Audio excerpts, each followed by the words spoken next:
My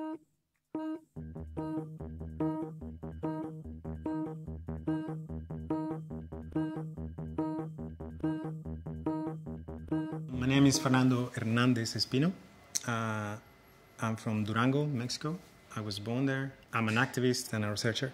I remember that the duties after school for me were distributing leaflets, political propaganda on the streets.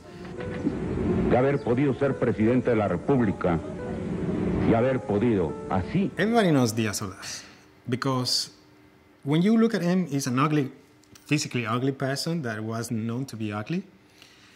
But that ugliness wasn't necessarily forgotten or remembered because of his physical ugliness, but because of what he did, the ugliness of his deeds. Hemos sido tolerantes hasta excesos criticados, pero todo tiene un límite y no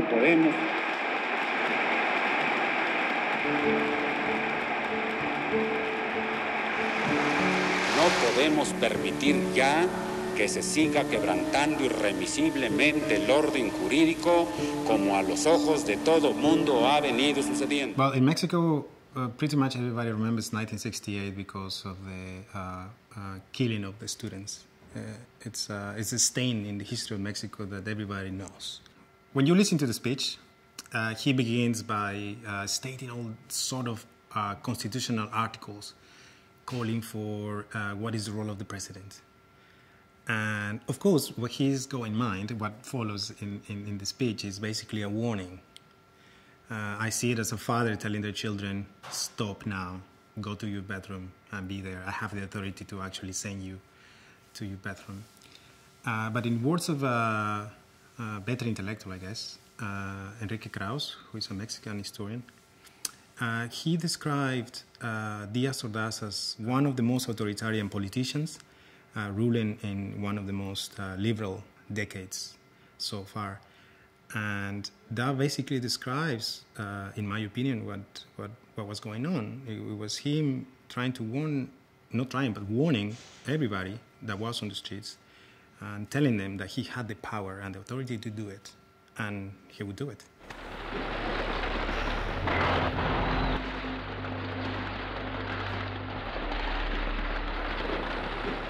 In order to understand 1968, the killing in particular, we need to go some years back.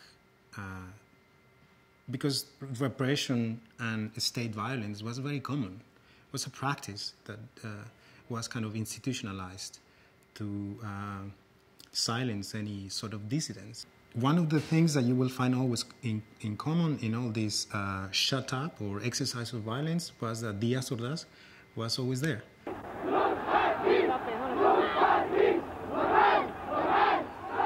The same way in which we can deconstruct to explain Diaz Ordaz's government's attack on the students, we can probably explain what happened a year ago with the 43 students.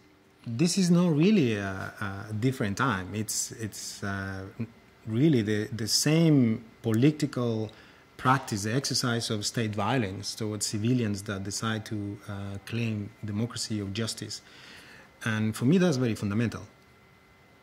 We can compare 1968 and 2014, even today as we speak, in terms of the same party, but not necessarily only the party. It's also about the same mechanisms of control that they exercise in.